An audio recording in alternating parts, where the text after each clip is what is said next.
Hello आज्ञा मैंने नमस्कार मु जोशी आपण मन को स्वागत जनाऊँ जोशी भाई टिप्स यूट्यूब चैनल को। आज्ञा मैंने ए वीडियो माध्यम आपण मैंने जानी पारिबे कालिया योजनार किछिटा अपडेट।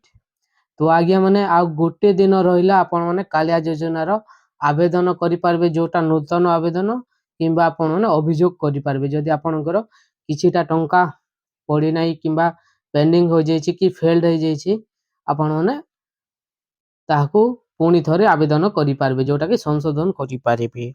तो आज्ञा माने केवल गोटे दिन रहिला 31 डिसेंबर 2023 मसियार शेष सुयोग। जदि आपण माने एही कालिया पोर्टल रे आपण माने ऑनलाइन करि नाहंती किंबा संशोधन करि नाहंती ताहेले आपण माने कालिया टंका पाई पारिबे नाही। तो आज्ञा माने जदि आपण माने पर्यंत करि नाहंती ताहेले यथा शीघ्र आपणको पाखरे थिबा सीएससी सेंटर को जानतु किंबा मो सेवा केंद्र को जानतु आपण माने निश्चय करि नियंतु काहे कि ना 2023 मसियार शेष सुयोग आपण माने कालिया टंका पाइबारु वंचित हेबे। जो 2000 टंका किंबा 5000 टंका जो किस्ती हिसाब पड़ी थाए ताहा आपण माने पाई पारिबे नै।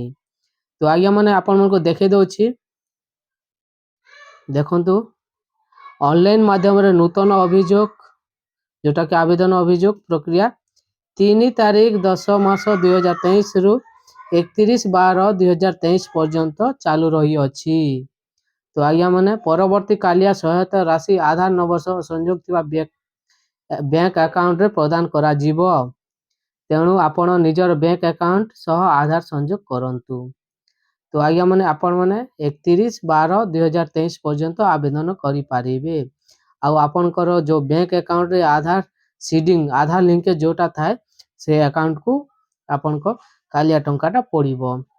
तो आज्ञा माने आपण मन को संग को शेयर करंतु से मन को जणे दियंतु काहे कि ना दिने अछि गोटे दिन आपण माने से परि करि पारिबे। तो वीडियोटी आपण मन को भलो लागिथिले वीडियोटी को लाइक करिवे चैनल टी को सब्सक्राइब कर देबे। आज्ञा माने आपण माने चैनल को सब्सक्राइब करनांती खाली वीडियो देखुछंती तो प्लीज सब्सक्राइब करि दियंतु। धन्यवाद।